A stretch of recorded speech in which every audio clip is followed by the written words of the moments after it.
Have you ever thought about what business you're in? What you're supposed to be doing? What it's supposed to be about? Sometimes we get confused. We don't realize what we're supposed to be doing. We forget our purpose. We forget our goal. We forget what things are supposed to be about. For example, the railroad people didn't realize that they were in the transportation business. They thought that they were in the railroad business. Had they realized that they were in the transportation business, they would have invested in airplanes.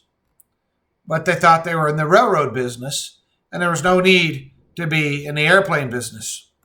The telegraph people thought that they were in the telegraph business, and therefore they didn't realize they were in the communication business. In 1886, they had the opportunity to buy all of the telephone patents for $40,000. They didn't do it.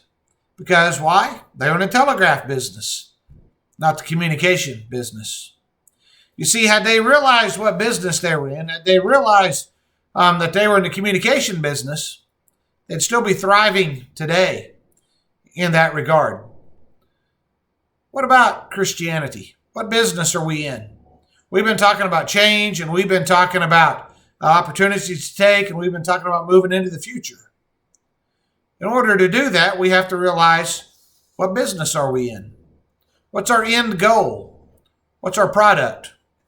Well, in Mark chapter 10 and verse 45, Jesus says, "For even the Son of Man did not come to be served, but to serve and to give his life a ransom for many."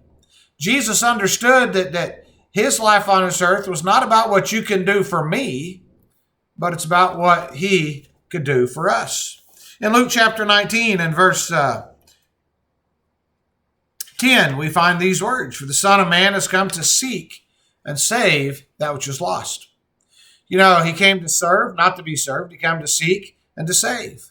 His purpose was us. He came for us. As he prayed in the Garden of Gethsemane, he said, "Let not my will, but your will be done." He didn't look forward to the cross, but that was his purpose. That's why he came, to save us, to seek and save the lost. He didn't forget his purpose. He didn't forget his mission. As we look at accepting opportunities, as we look at moving into the future, as we look at changes that we need to make, our goal, our purpose is still the same. It's the same as Christ was, to serve and to seek and to save the lost. We talk about before Christ ascended, he said, "Be my witnesses." He says, "Go into all the world and preach the gospel." That mission is still the same, but the means by which we can do that is very much different. When I lived in Broken Bow, Nebraska, one of my responsibilities, if you'll call it that, was every Friday I would go out to the local radio station, and I would walk in and I would go back into a little room in the back, and I would have everything ready, and I'd hit the record button, and I'd speak into the microphone, and I would record about a 5-minute devotional. And then I'd save it, do what was necessary, and leave.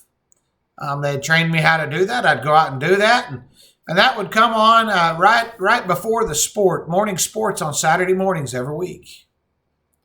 Now here I am, sitting in my office, got my computer in front of me, got my Bible in front of me, and voila.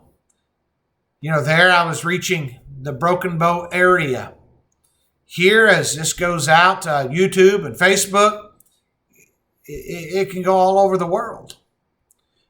Times have changed. Folks, the reality is there are new opportunities today that didn't exist 10, 20 years ago.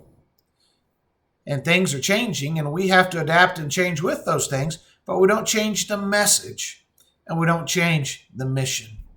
Folks, the mission for the Christian is still the same as it was when Christ came.